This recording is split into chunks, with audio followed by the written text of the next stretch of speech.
Hey guys, welcome back to another round of War Robots with Stupendous. So today, as you probably saw a second ago, we are running Misfit bots. So the Rogaka is the only one that's really not a Misfit, but everything else in the hangar I put in on purpose because it's things that either people used to run all of the time or all of us used to run all of the time when we were first starting out in the game, but you kind of don't use them as much later on in the game. So that's the plan for today anyway. So this is my first recorded voice round with it. I have a couple other recordings, but without commentary for these setups. So this one hopefully goes well. We'll do a couple in a row and we'll take the best of the three. So I guess we'll see what works out. Let's jump over here actually. We'll see if we can avoid that guy. Man, there's aphids everywhere. Oh, and I just got drilled by that dude. Or was it that guy? I don't know. Oh, crap. Gotta get down. Dang it, Aaron, move it! Move it, Aaron! No, I'm just kidding. It's not his fault. He was moving up the ramp to engage, and the Rogaka's fast and can change directions and stuff. It wasn't, yeah. So don't think I was trying to blame him or anything like that for getting him away. He was just playing the game, and I happened to jump and run into him. So it was my fault. Anyway, so, you know, this is a bad call. Oh, yep, that's why. That's why it's a bad call. I don't know why I jumped up there. You know what, it would have been best probably to jump down into the can and take the center beacon from underneath. There we go. I don't know if you guys, you see that delay there? Still hit him with the aphids and got the kill, but big delay. But yeah, I don't know. We've talked about this before, but I feel like I get a higher arc with the aphids if I take a step backwards, like right before I fire.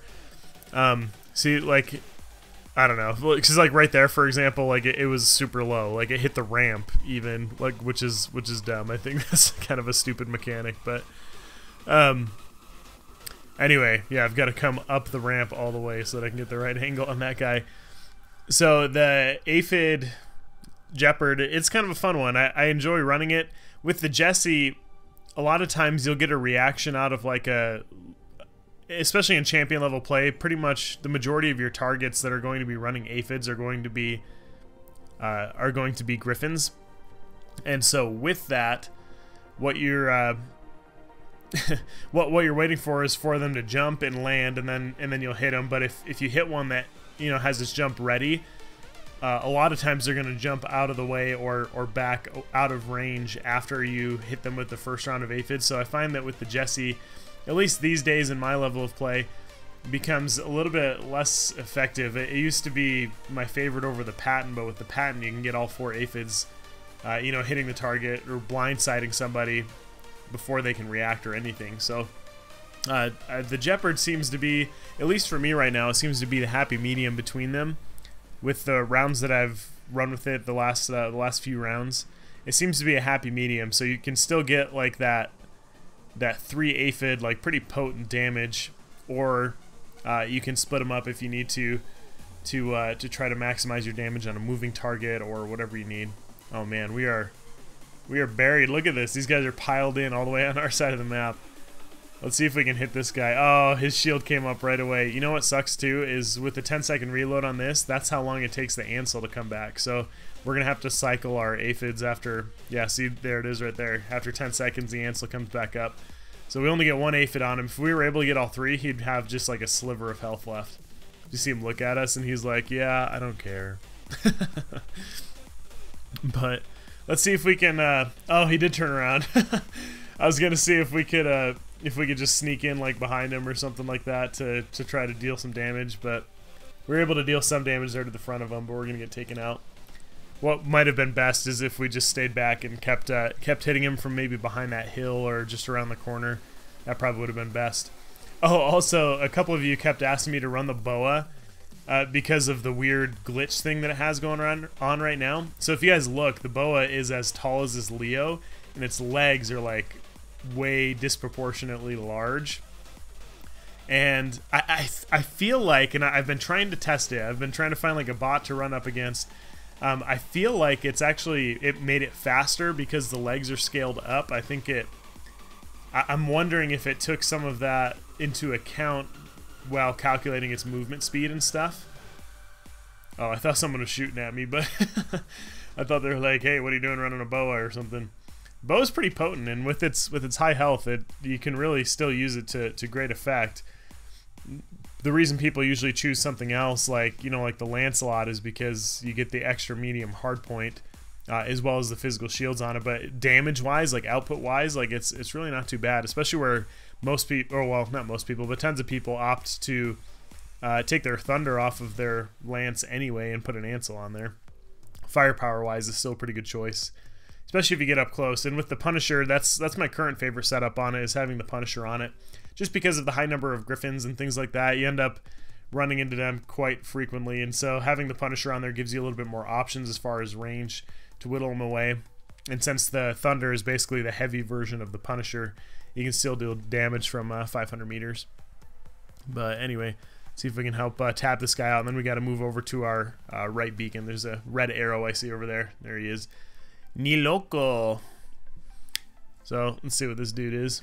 Oh, he's a Lance. Dang it. Well, we'll probably just engage him anyway. Just to keep him off the beacon for a second, deal whatever damage we can, and die promptly. We'll have to test out that, though. Let me know if you guys have tested out with the boa to like see if it's faster. So I feel like I had recorded something else earlier, and I felt like when I was walking with like a boosted Lancelot that was boosting, I felt like I was going the exact same speed, so like 50 kilometers per hour. He wasn't like outpacing me or anything. I felt like it was pretty close. So you guys will have to let me know if you've found out anything on that. So our other misfit here is the Golem. So people didn't used to run this all the time before the league change in higher level play, but we've all, I'm sure, run it when we were starting out in the game. And firepower wise, it's still a really potent option. So looking at its hard points, it's got the light on one side, the medium on the other, and the Thunder. So firepower wise, it's between where the boa is and where the Lancelot is, with what you can put on it. But having that light hard point does give you a little bit more variability. So what it probably needs to be a little bit, I'm not sure what that guy's running there. I'm trying to stay in the circle of capture for this beacon here, but oh, he's running tridents. Dang it. Dang it. And I think we already had that beacon too, so that was a mistake. We could have gotten out of the way there.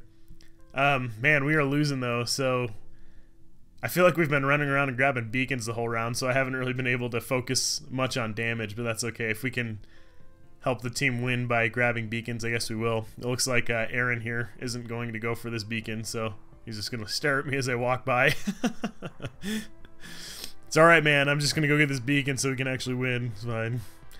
No, I'm sure he's been going around and doing tons of stuff too. I've seen him all over, and I've played with him before.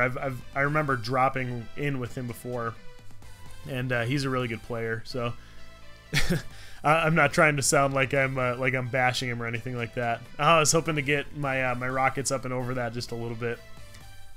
So maybe we should have backed off and plastered ourselves to that wall, but we had another bot left, so we'll just jump into this guy and we'll see if we can grab some beacons. They've only got 3 left, so we should be okay. Yeah, we should be okay. And so we just grabbed that beacon. That's helping us on the beacon bar anyway, because we're still technically losing and there's only a minute left. So I just don't want it to get too out of control where we lose like in the last seconds for something stupid. But let's see if we can help grab this dude real fast. Oh, nice. That Trident Fury was able to finish him off. So, oh, he's out of range. All right, so let's drop the shield. We'll pop around the corner. This dude's almost dead. Maybe we can take him out. Okay, so there's another Fury. All right. Yep, so it looks like this is probably game because this is the last of their bots. We're still losing on the beacon bar, but we'll probably... Looks like we got a 4 cap now up and switch into a 5 cap. So I'm just going to jump behind here. If there are any more guys that spawn, I'll be able to fire at them from behind. And then any of my teammates coming around the corner, yeah, would be able to get them. But we won, so... Anyway, so there's our Misfit round. If this one's the one that makes it in, then hoorah. You know what? We probably will, just because we got 7 beacons. So let's take a look at the rest of the team. Yeah, see, I told you, Aaron, really solid player. So he got 3 beacons plus like 1.2 million damage. That's crazy. But anyway, thanks for coming and checking out the video, guys, and I hope you have an amazing day.